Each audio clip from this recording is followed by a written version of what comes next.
Now we will be interpreting data by in a visual way, in a visually representative way.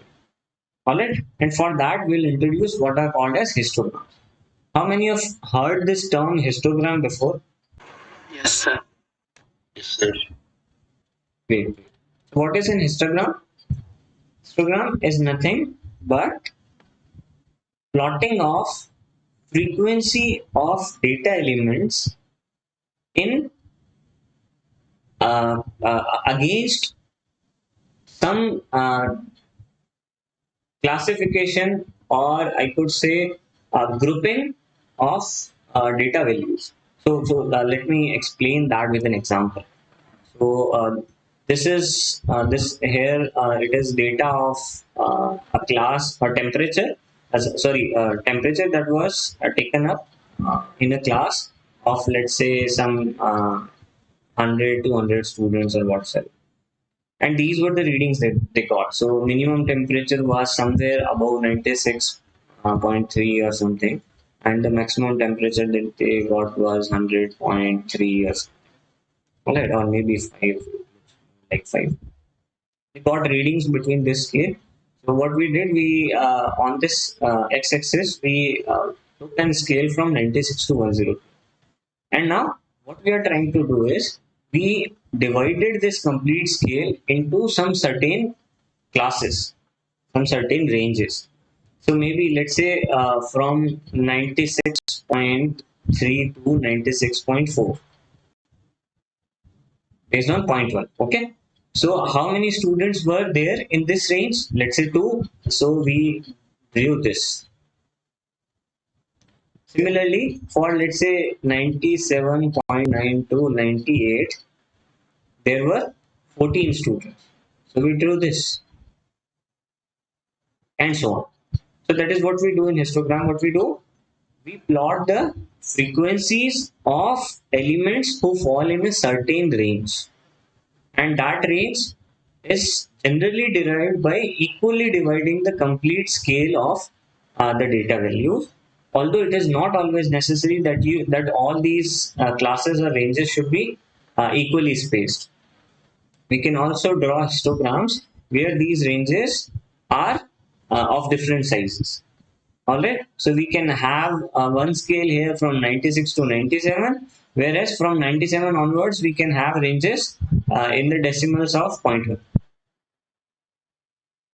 97.2, and so on. All right, so that is also possible. So that depends upon what we want to derive from this data. So that is what a histogram is. So on an inference level, what histogram does, it tries to help us in identifying distribution of population, how our complete population is distributed across the axis. Okay, and all of you have studied about population distribution before. We'll discuss them more in next class when we'll talk about probability. But this is what histograms tell us about the population of data, that how the population is arranged given the given data set. The given data.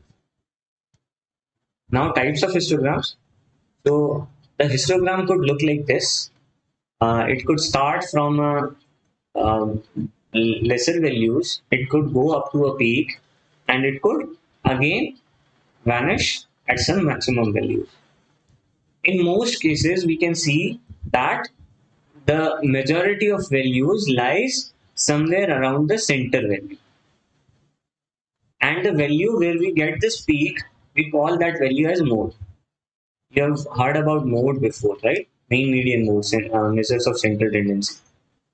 So the mode is when you draw a distribution of a population, the value where you get the peak is your mode. So most of the distributions do tend to form a curve like this. However, that is not always true for all the populations or all the data sets. Similarly, you can also get a histogram like this. So let's say, for example, you collected height data of the whole school.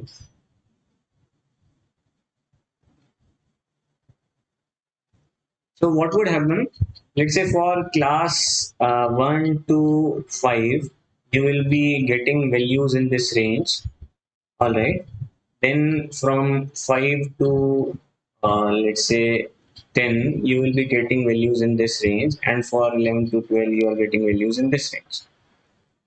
So you can also get to see histogram like this. So we have height here. So in on a so this is not exactly true. If you will be drawing, or maybe I can what I can do is this is not a relevant example. Rephrase.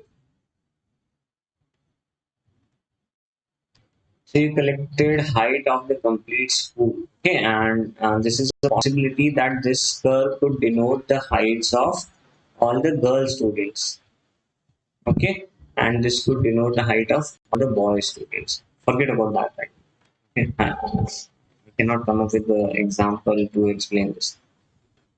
So let's say our population is like this. So most of the girls will be having heights somewhat like this, but for all of the girls, it is a possibility that their height would lie on a lesser side of our scale as compared to boys in that. Alright, this is not again exactly true when we are talking about the whole school, but let's say if we are taking data for a small range, then most of the girls will be having lesser heights when compared to boys in those classes. Alright, so this is also a possibility that you may get different populations within the same data sets, and they may be represented like this in your histogram. In such case, we will have multiple peaks, and we also call them multi-model histogram. Okay.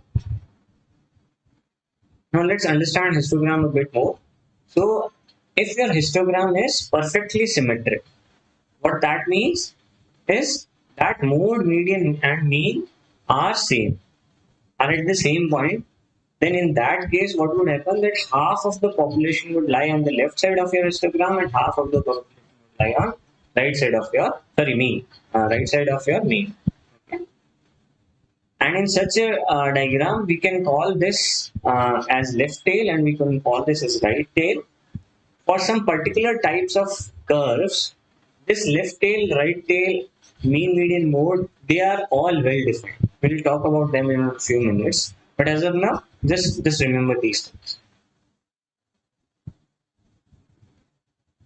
However, in some cases, your histogram could be skewed.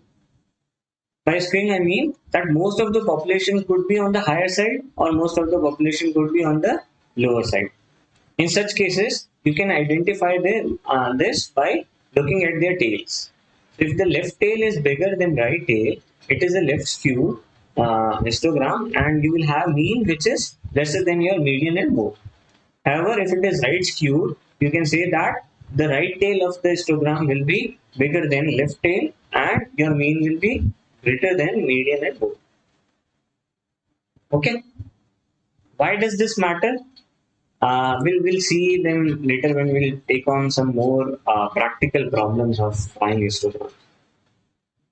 This actually it somehow represents that there are some outliers over here, or there are some outliers over here. Right? This problem is again caused by outliers only. Okay, but we will discuss about more about skewedness of histograms in some later. But as of now, just understand what a skewed histogram is.